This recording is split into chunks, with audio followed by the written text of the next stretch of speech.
Balzac, roman, François Bon, incursion dans un des monuments principaux de la comédie humaine, Illusion perdue, 1837. Ça s'écrit par séquences très démarquées les unes des autres. Plutôt qu'une lecture continue, on va se promener d'une séquence à l'autre en fonction chaque fois de cette matière dure qui émerge par bloc, et on va sauter d'une à l'autre tout du long du livre. Ce sera une autre façon de faire émerger ce fond rude de la phrase, de la composition, de l'invention de Balzac. On est toujours après la description de l'imprimerie du père Séchard et sa vente forcée, escroquerie délibérée à son fils David. Autre portrait, l'arrivée de Lucien. Toujours se souvenir que le titre initial n'était pas Illusion perdue, mais au moins pour cette partie 1, les deux poètes. La nonchalante incurie de David Séchard avait des causes qui peindront le caractère de ce jeune homme. Quelques jours après son installation dans l'imprimerie paternelle, il avait rencontré l'un de ses amis de collège, alors en proie à la plus profonde misère. L'ami de David Séchard était un jeune homme âgé d'environ 21 ans, nommé Lucien Chardon, et fils d'un ancien chirurgien des armées républicaines mis hors de service par une blessure. La nature avait fait un chimiste de M. Chardon le père, et le hasard l'avait établi pharmacien à Angoulême. La mort le surprit au milieu des préparatifs nécessités par une lucrative découverte à la recherche de laquelle il avait consumé plusieurs années d'études scientifiques. Il voulait guérir toute espèce de goutte. La goutte est la maladie des riches. Et comme les riches payent cher la santé quand ils en sont privés, il avait choisi ce problème à résoudre parmi tous ceux qui s'étaient offerts à ses méditations. Placé entre la science et l'empirisme, Feu Chardon comprit que la science pouvait seule assurer sa fortune. Il avait donc étudié les causes de la maladie et basé son remède sur un certain régime qui l'appropriait à chaque tempérament. Il était mort pendant un séjour à Paris, où il sollicitait l'approbation de l'Académie des sciences et perdit ainsi le fruit de ses travaux. Pressentant sa fortune, le pharmacien ne négligeait rien pour l'éducation de son fils et de sa fille, en sorte que l'entretien de sa famille avait constamment dévoré les produits de sa pharmacie. Ainsi, non seulement il laissa ses enfants dans la misère, mais encore, pour leur malheur, il les avait élevés dans l'espérance de destinées brillantes qui s'éteignirent avec lui. L'illustre Desplein, qui lui donna des soins, le vit mourir dans des convulsions de rage. Cette ambition eut pour principe le violent amour que l'ancien chirurgien portait à sa femme, dernier rejeton de la famille de Rubempré, miraculeusement sauvé par lui de l'échafaud en 1793. Sans que la jeune fille eût voulu consentir à ce mensonge, il avait gagné du temps en la disant enceinte. Après s'être en quelque sorte créé le droit de l'épouser, il l'épousa malgré leur commune pauvreté. Ces enfants, comme tous les enfants de l'amour, eurent pour tout héritage la merveilleuse beauté de leur mère, présent si souvent fatal quand la misère l'accompagne. Ses espérances, ses travaux, ses désespoirs, si vivement épousés, avaient profondément altéré la beauté de Madame Chardon, de même que les lentes dégradations de l'indigence avaient changé ses mœurs. Mais son courage et celui de ses enfants égala leur infortune. La pauvre veuve vendit la pharmacie située dans la grande rue de L'Houmeau, le principal faubourg d'Angoulême. Le prix de la pharmacie lui permit de se constituer 300 francs de rente, somme insuffisante pour sa propre existence. Mais elle et sa fille acceptèrent leur position sans en rougir et se vouèrent à des travaux mercenaires. La mère gardait les femmes en couche. et ses bonnes façons la faisaient préférer à tout autre dans les maisons riches où elle vivait sans rien coûter à ses enfants tout en gagnant 20 sous par jour. Pour éviter à son fils le désagrément de voir sa mère dans un pareil abaissement de conditions, elle avait pris le nom de Madame Charlotte. Les personnes qui réclamaient ses soins s'adressaient à M. Postel, le successeur de M. Chardon. La sœur de Lucien travaillait chez une blanchisseuse de fin, sa voisine, et gagnait environ 15 sous par jour. Elle conduisait les ouvrières et jouissait dans l'atelier d'une espèce de suprématie qui la sortait un peu de la classe des grisettes. Les faibles produits de leur travail, joints aux 300 livres de rente de Madame Chardon, arrivaient environ à 800 francs par an, avec lesquels ces 3 personnes devaient vivre, s'habiller et se loger. La stricte économie de ce ménage rendait à peine suffisante cette somme, presque entièrement absorbée par Lucien. Madame Chardon et sa fille Ève croyaient en Lucien comme la femme de Mahomet crut en son mari. Leur dévouement à son avenir était sans borne. Cette pauvre famille demeurait à L'Houmeau, dans un logement loué pour une très modique somme par le successeur de M. Chardon, et situé au fond d'une cour intérieure, au-dessus du laboratoire. Lucien y occupait une misérable chambre en mansarde. Stimulé par un père qui, passionné pour les sciences naturelles, l'avait d'abord poussé dans cette voie, Lucien fut un des plus brillants élèves du collège d'Angoulême, où il se trouvait en 3e, lorsque Séchard y finissait ses études. Lorsque le hasard fit rencontrer les 2 camarades de collège, Lucien, fatigué de boire à la grossière coupe de la misère, était sur le point de prendre un de ces partis extrêmes auxquels on se décide à 20 ans. 40 francs par mois que David donna généreusement à Lucien en s'offrant à lui apprendre le métier de prote, quoiqu'un prote lui fût parfaitement inutile, sauva Lucien de son désespoir. Les liens de leur amitié de collège ainsi renouvelés se resserrèrent bientôt par les similitudes de leur destinée, par les différences de leur caractère. Tous deux, l'esprit gros de plusieurs fortunes, ils possédaient cette haute intelligence qui met l'homme de plein pied avec toutes les sommités et se voyaient jetés au fond de la société. Cette injustice du sort fut un lien puissant. Puis tous deux étaient arrivés à la poésie par une pente différente. Quoique destiné aux spéculations les plus élevées des sciences naturelles, Lucien se portait avec ardeur vers la gloire littéraire, tandis que David, que son génie méditatif prédisposait à la poésie, inclinait par goût vers les sciences exactes. Cette interposition des rôles engendra comme une fraternité spirituelle. Lucien communiqua bientôt à David les hautes vues qu'il tenait de son père sur les applications de la science à l'industrie, et David fit apercevoir à Lucien les routes nouvelles où il devait s'engager dans la littérature pour s'y faire un nom et une fortune. L'amitié de ces 2 jeunes gens devint en peu de jours une de ces passions qui ne naissent qu'au sortir de l'adolescence. David entrevit bientôt la belle Ève et s'en éprit, comme se prennent les esprits mélancoliques et méditatifs. Let nunc et semper in secula seculorum de la liturgie est la devise de ces sublimes poètes inconnus dont les œuvres consistent en de magnifiques épopées enfantées et perdues entre 2 cœurs. Quand l'amant eut pénétrer le secret des espérances que la mère et la sœur de Lucien mettaient en ce beau front de poète, quand leur dévouement aveugle lui fut connu, il trouva doux de se rapprocher de sa maîtresse en partageant ses immolations et ses espérances. Lucien fut donc pour David un frère choisi.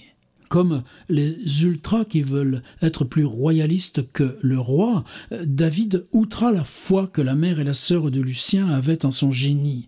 Il le gâta comme une mère gâte son enfant. Durant une de ces conversations où, pressés par le défaut d'argent qui leur liait les mains, ils ruminaient, comme font tous les jeunes gens, les moyens de réaliser une prompte fortune en secouant tous les arbres déjà dépouillés par les premiers venus sans en obtenir de fruits, Lucien se souvint de deux idées émises par son père.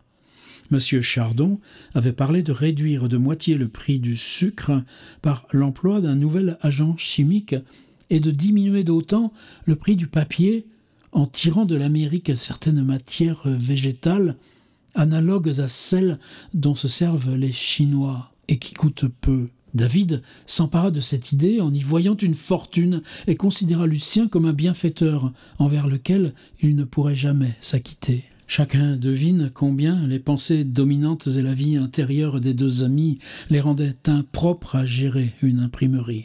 Loin de rapporter 15 à 20 000 francs comme celle des frères Cointet, imprimeur libraire de l'Évêché, propriétaire du Courrier de la Charente, désormais le seul journal du département, l'imprimerie de Séchard fils produisait à peine 300 francs par mois, sur lesquels il fallait prélever le traitement du prote, les gages de Marion, les impositions, le loyer, ce qui réduisait David à 100 de francs par mois. Des hommes actifs et industrieux auraient renouvelé les caractères, acheté des presses en fer, se seraient procuré dans la librairie parisienne des ouvrages qu'ils eussent imprimés à bas prix, mais le maître et le prote, perdus dans les absorbants travaux de l'intelligence, se contentaient des ouvrages que leur donnait leur dernier client. Les frères Cointet avaient fini par connaître le caractère et les mœurs de David.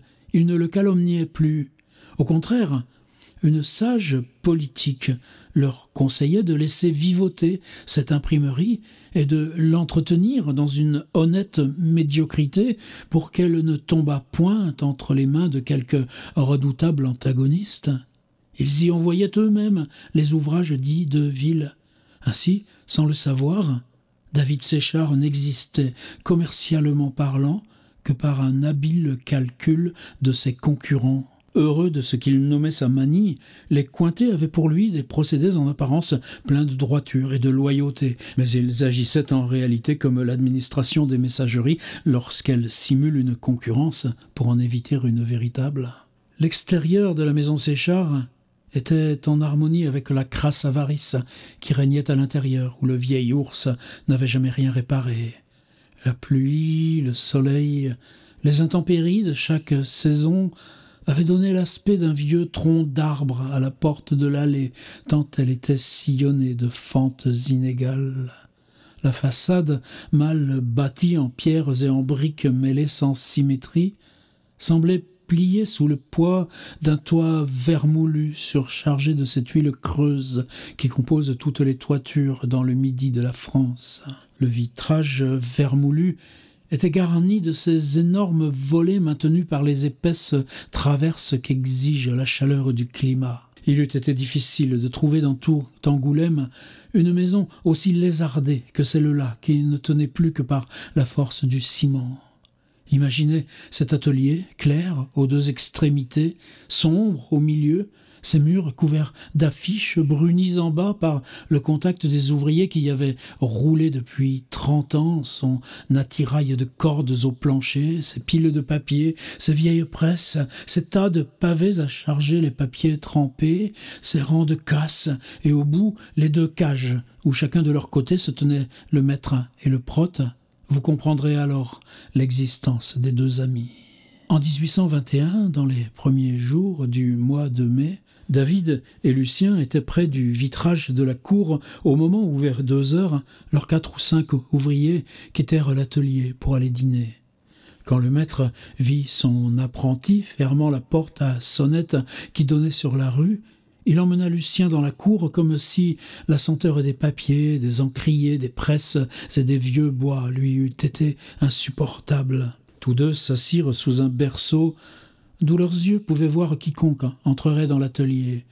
Les rayons du soleil qui se jouaient dans les pampres de la treille caressèrent les deux poètes en les enveloppant de sa lumière comme d'une auréole. Le contraste produit par l'opposition de ces deux caractères et de ces deux figures fut alors si rigoureusement accusé qu'il aurait séduit la brosse d'un grand peintre. David avait les formes que donne la nature aux êtres destinés à de grandes luttes éclatantes ou secrètes.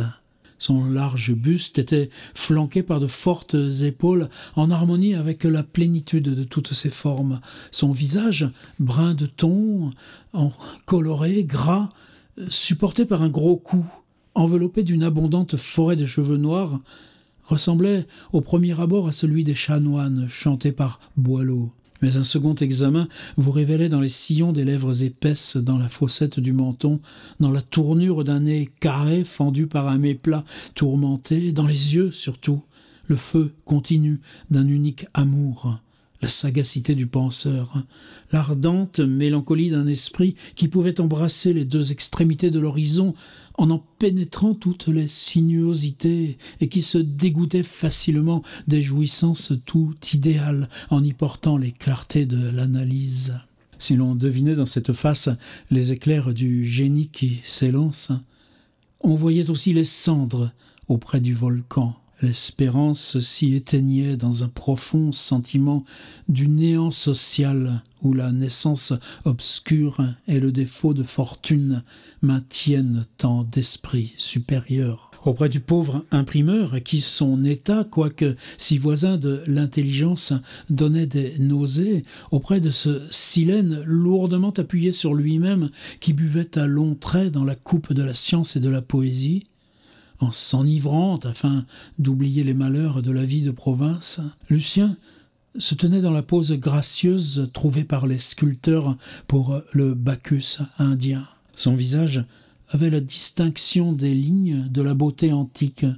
C'était un front et un nez grecs, la blancheur veloutée des femmes, des yeux noirs tant ils étaient bleus, des yeux pleins d'amour et dont le blanc le disputait en fraîcheur à celui d'un enfant. Ses beaux yeux étaient surmontés de sourcils comme tracés par un pinceau chinois et bordés de longs cils châtains.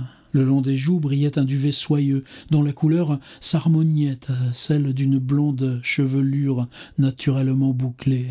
Une suavité divine respirait dans cette tempe d'un blanc doré. Une incomparable noblesse était empreinte dans son menton court, relevé sans brusquerie. Le sourire des anges tristes errait sur ses lèvres de corail rehaussées par de belles dents. Il avait les mains de l'homme bien né, des mains élégantes, à un signe desquelles les hommes devaient obéir et que les femmes aiment à baiser. Lucien était mince et de taille moyenne. À voir ses pieds, un homme aurait été d'autant plus tenté de le prendre pour une jeune fille déguisée que, semblable à la plupart des hommes fins, pour ne pas dire astucieux, il avait les hanches conformées comme celles d'une femme. Cet indice rarement trompeur était vrai chez Lucien, que la pente de son esprit remuante amenait souvent quand il analysait l'état actuel de la société sur le terrain de la dépravation particulière aux diplomates qui croient que le succès est la justification de tous les moyens, quelque honteux qu'ils soient. L'un des malheurs auxquels sont soumises les grandes intelligences, c'est de comprendre forcément toutes choses, les vices aussi bien que les vertus. Ces deux jeunes gens jugeaient la société d'autant plus souverainement qu'ils s'y trouvaient placés plus bas, car les hommes méconnus se vengent de l'humilité de leur position par la hauteur de leur coup d'œil. Mais aussi, leur désespoir était d'autant plus amer qu'ils allaient ainsi plus rapidement où les portait leur véritable destinée. Lucien avait beaucoup lu, beaucoup comparé. David avait beaucoup pensé, beaucoup médité.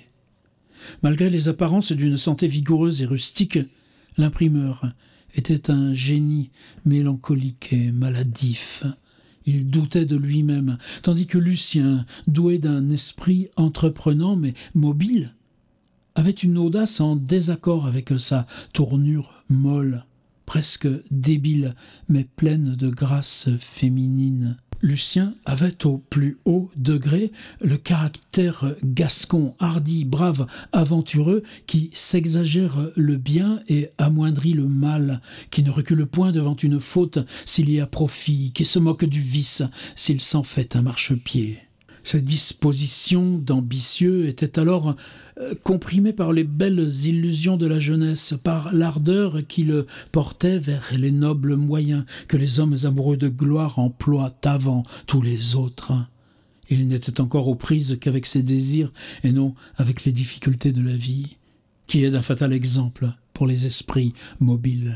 Vivement séduit par le brillant de l'esprit de Lucien, David l'admirait tout en rectifiant les erreurs dans lesquelles le jetait la furie française. Cet homme juste avait un caractère timide en désaccord avec sa forte constitution, mais il ne manquait point de la persistance des hommes du Nord. S'il entrevoyait toutes les difficultés, il se promettait de les vaincre sans se rebuter. Et s'il avait la fermeté d'une vertu vraiment apostolique, il la tempérait par les grâces d'une inépuisable indulgence. Dans cette amitié déjà vieille, l'un des deux aimait avec idolâtrie, et c'était David. Aussi, Lucien commandait-il en femme qui se sait aimer. David obéissait avec plaisir. La beauté physique de son ami comportait une supériorité qu'il acceptait, en se trouvant lourd et commun. Au bœuf, l'agriculture patiente, à l'oiseau, la vie insouciante. Se disait l'imprimeur, je serai le bœuf, Lucien sera l'aigle. Depuis environ 3 ans, les deux amis avaient donc confondu leur destinée si brillante dans l'avenir. Ils lisaient les grandes œuvres qui apparurent depuis la paix sur l'horizon littéraire et scientifique. Les ouvrages de Schiller, de Goethe, de Lord Byron, de Walter Scott, de Jean-Paul, de Berzelius, de David, de Cuvier, de Lamartine, etc. Ils s'échauffaient à ces grands foyers. Ils s'essayaient en des œuvres avortées ou prises, quittées et reprises avec ardeur. Ils travaillaient continuellement sans lasser les inépuisables forces de la jeunesse, également pauvres, mais dévorés par l'amour de l'art et de la science. Ils oubliaient la misère présente en s'occupant à jeter les fondements de leur renommée. « Lucien, sais-tu ce que je viens recevoir de Paris ?» dit l'imprimeur en tirant de sa poche un petit volume in 18. « Écoute. » David lut comme savent lire les poètes l'idylle d'André de Chénier intitulée « Néère », puis celle du jeune malade, puis l'élégie sur le suicide, celle dans le goût ancien, et les 2 derniers iambes. « Voilà donc ce qu'est André de Chénier », s'écria Lucien à plusieurs reprises. « Il est désespérant », répétait-il pour la 3e fois, quand David, trop ému pour continuer, lui laissa prendre le volume. « Un poète retrouvé par un poète », dit-il, en voyant la signature de la préface. Après avoir produit ce volume, reprit David, Chénier croyait n'avoir rien fait qui fût digne d'être publié. Lucien lut à son tour les piques morceaux de l'aveugle et plusieurs élégies. Quand il tomba sur le fragment, s'ils n'ont point de bonheur en est-il sur la terre, il baisa le livre, et les 2 amis pleurèrent car tous 2 aimaient avec idolâtrie. Les pampres s'étaient colorés, les vieux murs de la maison, fendillés, bossués, inégalement traversés par d'ignobles lézardes, avaient été revêtus de cannelures, de bossages, de bas-reliefs et des innombrables chefs-d'œuvre de je ne sais quelle architecture par les doigts d'une fée. La fantaisie avait secoué ses fleurs et ses rubis sur la petite cour obscure. La Camille d'André Chénier était devenue pour David son Ève adorée et pour Lucien une grande dame qu'il courtisait. La poésie avait secoué les pans majestueux de sa robe étoilée sur l'atelier, La poésie avait secoué la poésie avait secoué les pans majestueux de sa robe étoilée sur l'atelier où grimaçaient les singes et les ours de la typographie. 5 heures sonnaient, mais les 2 amis n'avaient ni faim ni soif.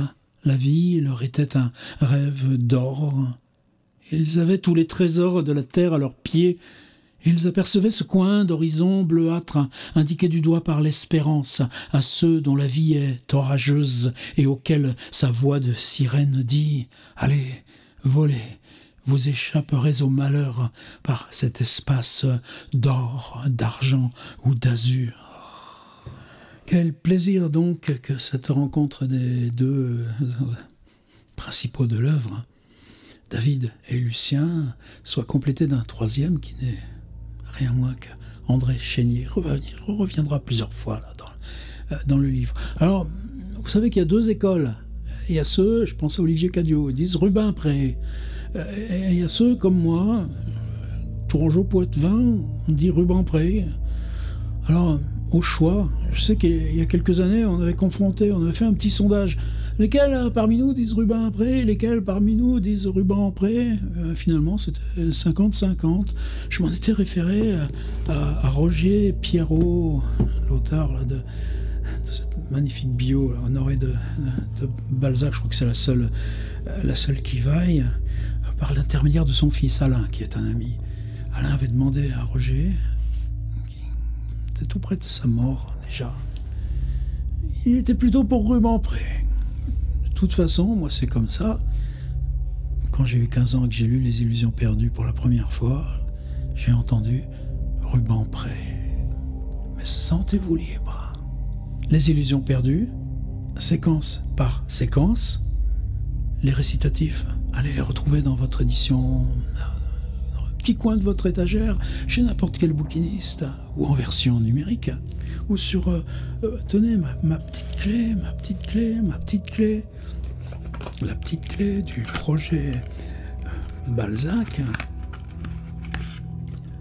Et on continue le feuilleton, comme ça, 40 minutes, je sais pas, je compte pas, mais séquence par séquence, les graviers durs du texte. Une autre manière d'aborder Balzac, principe de constellation. Au suivant.